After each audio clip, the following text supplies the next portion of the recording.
Hello everyone and welcome to this tutorial. In this video, we'll learn how to create custom reports in HubSpot CRM step by step, perfect for beginners and businesses in 2026.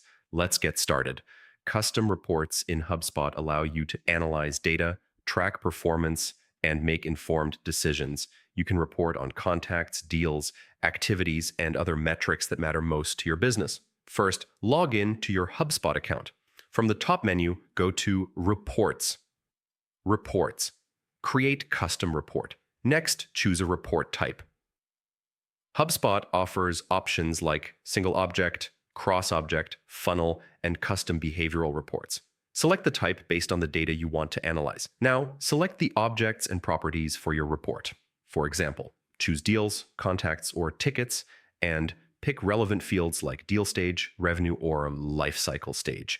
Add filters to focus on specific data, filter by date ranges, deal owners, lead source, or any property that matters to your analysis. Customize the visualization. HubSpot allows charts, tables, bar graphs, line graphs, or pie charts to make your data easy to understand. Once your report is ready, click Save and give it a name. You can add the report to dashboards for quick access and ongoing monitoring. Use dashboards to track multiple reports together. This helps in seeing overall performance at a glance and identifying trends or bottlenecks.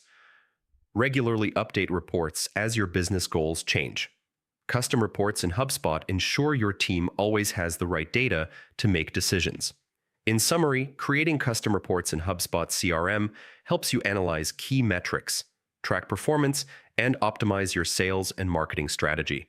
By selecting objects, applying filters, and visualizing data, you can gain actionable insights in 2026. Thank you for watching, and don't forget to like, share, and subscribe for more HubSpot tutorials.